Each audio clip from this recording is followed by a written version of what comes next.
Tudo bem, pessoal? Finalizamos então no bloco anterior indício e prova indiciária e agora a gente vai começar a ver busca e apreensão, tá?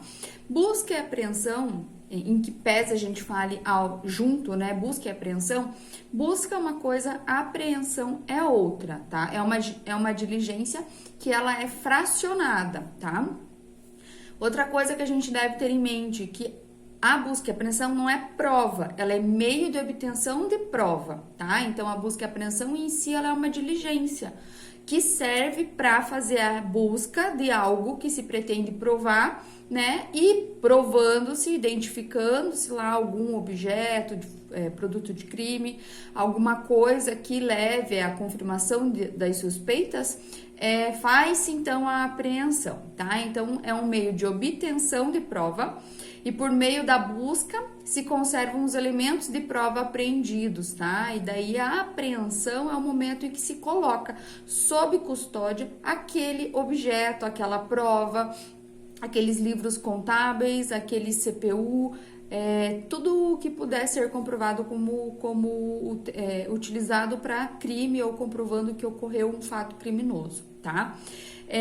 Posteriormente, dependendo da fonte de prova, pessoa ou coisa obtida, deverá ser produzido meio de prova correspondente, tá? Assim, por exemplo, as cartas ou diários serão juntados ao processo como documentos. Estes, sim, serão os meios de prova, que levam ao conhecimento ao juiz, tá? No caso de um livro contábil, poderá ser submetido à perícia, por exemplo, para verificar eventual crime de sonegação fiscal, tá? Aí essa prova que será obtida por meio da perícia, que vai ser o laudo pericial, isso sim vai ser a prova, tá? A busca consiste em ato de procurar, procura de pessoa ou coisa, tá? Já a apreensão é a medida assecuratória, né? Ou medida de custódia, tá? Que toma algo de alguém ou de algum lugar, com a finalidade de produzir prova ou preservar direito, tá? Deixa eu abrir um pouquinho a janela aqui. Então, essa é a diferença entre uma coisa e outra, tá, gente? A busca e a apreensão, ela também pode ser para preservar alguma coisa, tá? Também serve como uma medida cautelar antecedente, tá? Antecedente a quê? A própria instauração do processo, tá? A busca e a apreensão, então, às vezes, ela é antecedente até a própria instauração do inquérito, porque às vezes necessita-se de um mandado de busca e apreensão para constatar o mínimo indício de que um crime está ocorrendo, tá? Normalmente a busca sucede à apreensão do que se encontrou, provavelmente por haver essa normal relação de meio e fim. O CPP tratou dos dois institutos como se fossem inseparáveis e indissociáveis, mas na verdade não, tá? Eles podem ser separados sim, tá bom? Podendo uma ocorrer sem a outra. Exemplo, a busca pode se dar negativa, sem apreensão nenhuma, tá? Não é raro, às vezes, em que se expede mandado de busca e não se encontra nada, tá? Então, isso também é bem comum. A busca e a apreensão podem ser determinadas de ofício pelo juiz ou mediante requerimento das partes. Isso aqui tem que tomar cuidado, porque essa era a redação antiga do 242. Deixa eu ver se teve alteração com o pacote anticrime.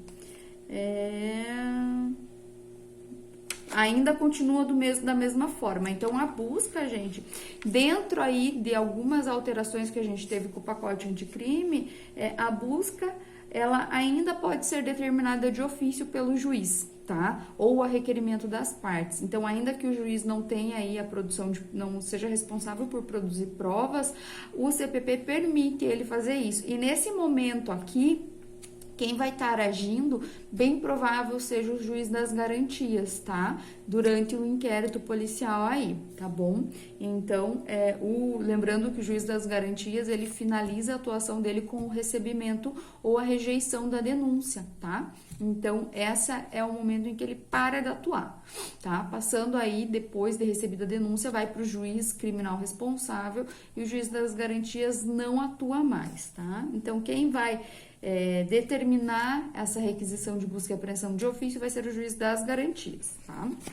Então, Essa é uma das características importantes, tá? Então, vamos ler lá o 240, gente, para quem não tá com o código aberto, abra o Código de Processo Penal e vamos ler lá o 240, que é o que fala da busca e da apreensão. Vocês vão ver que a própria redação fala da busca e da apreensão, não é da busca e apreensão, tá? Então, a busca será domiciliar ou pessoal. Outra coisa, gente, só existem esses dois tipos de busca. Ou a gente faz busca domiciliar ou a gente faz busca pessoal. Busca pessoal é a revista, tá? A revista da pessoa, para ver se ela tem aí algum objeto com ela, produto de crime, ou se ela tá cometendo algum crime, tá?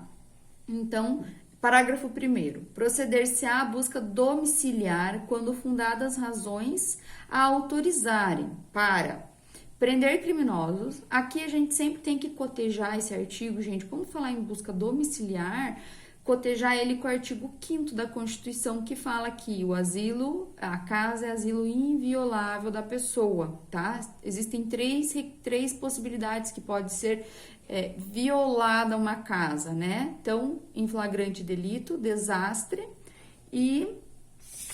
Vamos lá, eu nunca lembro. Ó, a casa é asilo inviolável do indivíduo, ninguém nela podendo penetrar sem o consentimento do morador, salvo em caso de flagrante delito ou desastre, ou para socorro, ou durante o dia por determinação judicial, tá? Então, você só vai poder entrar na casa de alguém se for flagrante delito, tiver ocorrendo um desastre por socorro ou por determinação judicial.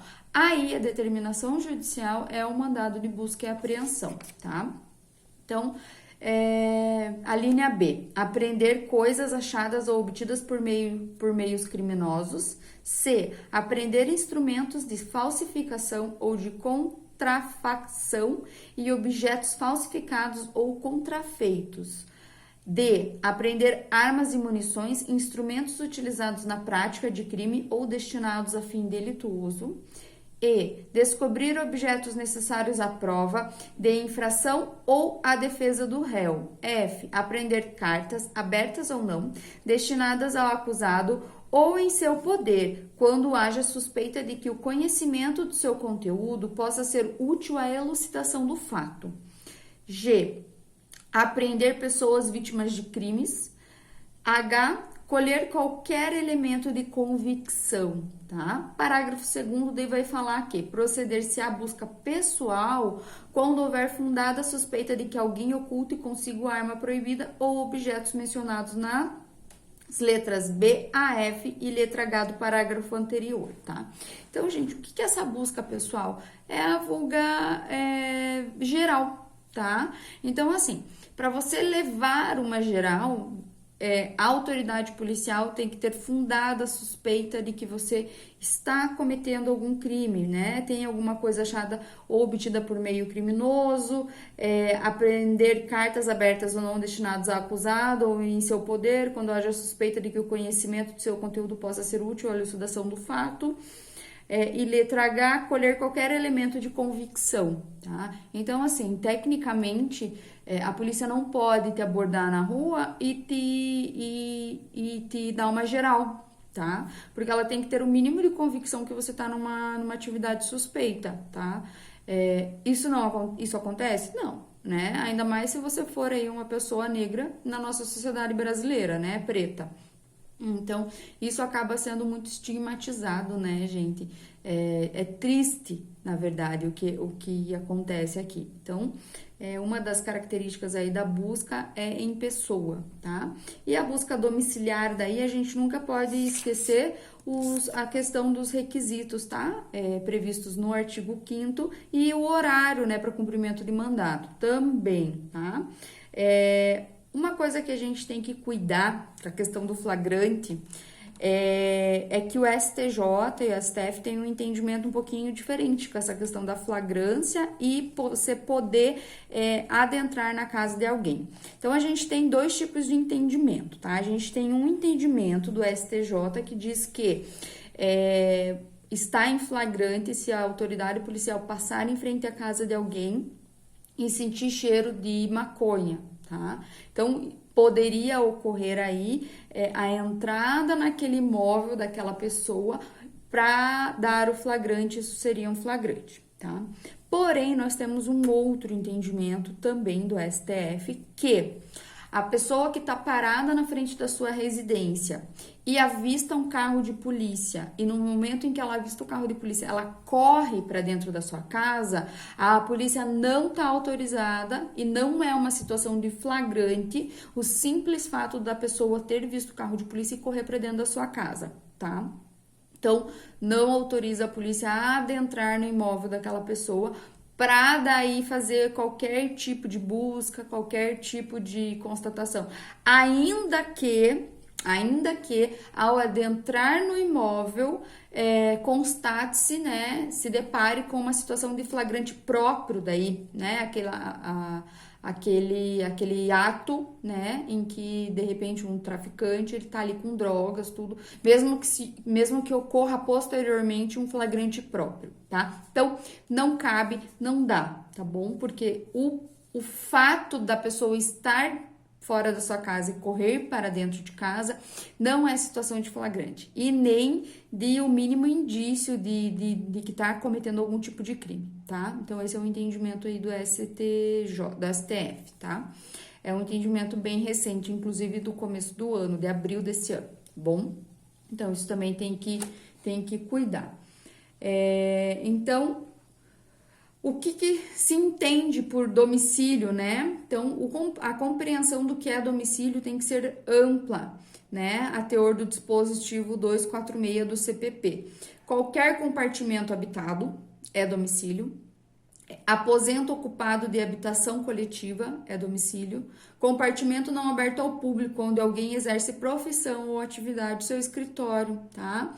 Ou eu sou um vendedor autônomo e eu trabalho de carro, visitando os meus clientes. O seu carro é o seu escritório, tá? É considerado como domicílio, tá? Caminhoneiro. O caminhoneiro, o caminhão é reconhecidamente o domicílio do caminhoneiro, porque lá ele dorme, faz suas refeições, viaja, transporta, tá? Então, a gente sempre tem que cuidar aí com essas peculiaridadezinhas. Isso tudo que eu comentei com vocês é entendimento jurisprudencial, tá? Não existe previsão normativa expressa, tá? Então, é um entendimento, a adequação aí do tipo, né, para necessidade, fechando a janela, tá frio, o entendimento da necessidade, né, a adequação do tipo penal à necessidade cotidiana, tá?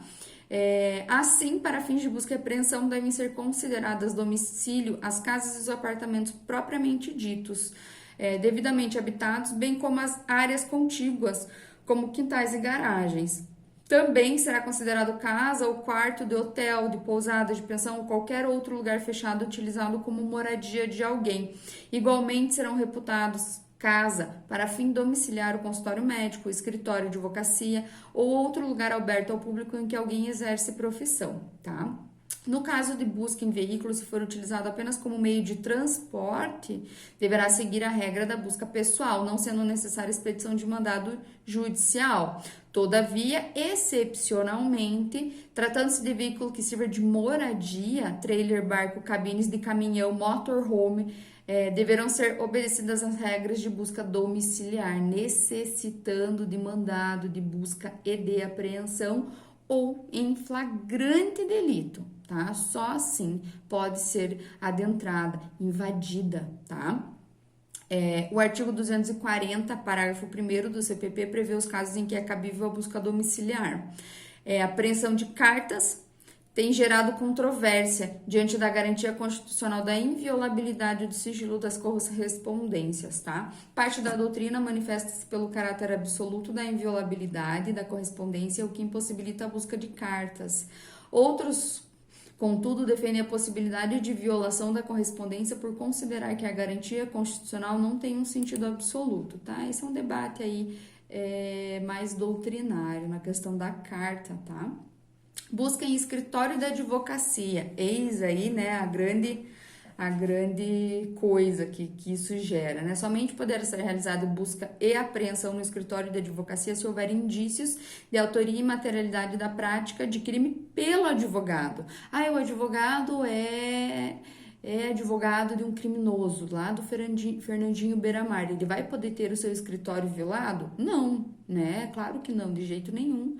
Só se ele estiver cometendo algum crime, né? Se houver fundados indícios aí de que ele está cometendo um crime, participando da organização ou cometendo algum ato ilícito, tá?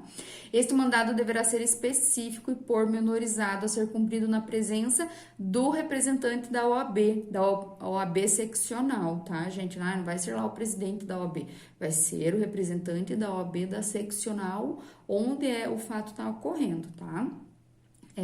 Sendo em qualquer hipótese vedada a utilização dos documentos, das mídias e dos objetos pertencentes a clientes do advogado averiguado, bem como dos demais instrumentos de trabalho que contenham informações sobre clientes, a relação de clientes e advogado deve ser mantida em sigilo sempre, tá?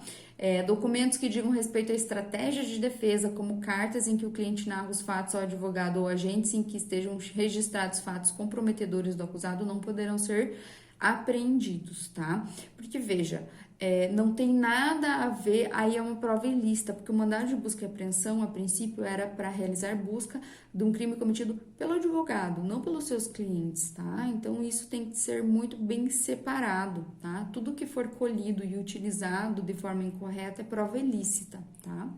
Em suma, a inviolabilidade dos escritórios da advocacia é absoluta em relação ao advogado que exerce regular e licitamente a advocacia. Por outro lado, se o advogado for coautor ou partícipe de um crime, não terá tal proteção, sendo possível a busca e apreensão em seu escritório, tá? Então, isso também é uma coisa que tem que ficar muito importante, tá bom?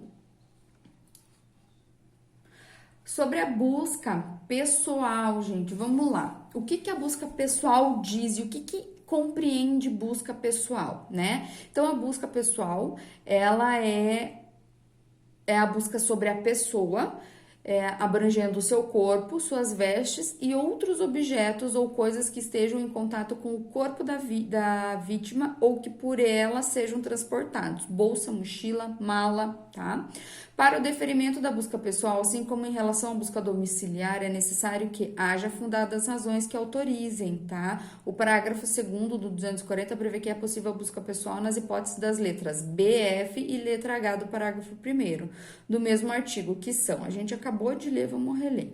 Apreender coisas achadas ou obtidas por meios criminosos, apreender instrumentos de falsificação ou de contrafação e objetos falsificados ou contrafeitos, considerar armas e munições, apreender armas e munições, instrumentos utilizados na prática de crime ou destinados a fim delituoso, descobrir objetos necessários à prova da infração ou à defesa do réu, apreender cartas abertas ou não destinadas ao acusado ou em seu poder, quando haja suspeita de que o conhecimento do seu conteúdo possa ser útil à elucidação do fato. E H, colher qualquer outro elemento de convicção. Vejam, gente, a letra H, primordialmente, principalmente, ela é o que causa o maior estrago. Vou até deixar em amarelo aqui para vocês, tá? Qualquer elemento de convicção é muito amplo, né? É muito amplo. Então, isso dá para a autoridade policial, para aquele militar que tá ali na rua, dá para ele um mandado em aberto, tá? É uma regra em aberto. Então, qualquer coisa que ele ache suspeito, ele vai poder sim fazer a busca pessoal, tá? A geral, tá? Se ele olhar para você e te achar com cara de bandido, com cara de suspeito, como se bandido e suspeito tivesse cara, mas se ele olhar para você e ele achar, ele vai poder fazer e você não vai poder falar não, né? Porque se você falar não, é capaz ainda de você responder por desacato, tá? Porque você não tá querendo se submeter ali a geral, tá? Então, é bem complicado isso, tá? É um mandado, uma linha super aberta, tá? Que a gente tem que tomar cuidado. A exceção da busca pessoal, gente, sem ordem judicial, pode ser realizada sem ordem judicial quando for no caso de prisão ou quando houver fundada suspeita de que a pessoa esteja na posse de arma ou de objetos ou papéis que constituam um corpo de delito, no curso de medida de busca domiciliar, tá? A expressão fundadas suspeitas aqui também é outro, vou colocar, tá em amarelo aqui para vocês. Também é outro grande problema, porque fundadas suspeitas é uma mera conjectura de desconfiança, né? Então, trata-se de um estado subjetivo, um achismo, uma desconfiança do agente policial, tá? Então, ele pode, a qualquer momento, fazer uma busca pessoal em quem ele tenha desconfiança que esteja cometendo algum tipo de crime, né? Não foi com a cara da pessoa, simples assim, tá? Então, é violador, é violador da tua liberdade individual, da tua integridade, né? Não sei se alguém, de alguns alunos já levou geral na rua, mas é algo constrangedor, muito constrangedor, né? Ainda mais quando as pessoas passam olhando, né? E, pasmem, faz parte, o cidadão tá sujeito, não tem o que fazer, não tem como reclamar, não cabe danos morais, não cabe nada. Todo cidadão está sujeito a isso, tá? Então, essa é a pior parte de tudo, tá? Então, isso de busca pessoal e busca domiciliar era isso, tá? No próximo bloco a gente já continua com busca, porque ainda tem outras possibilidades de busca.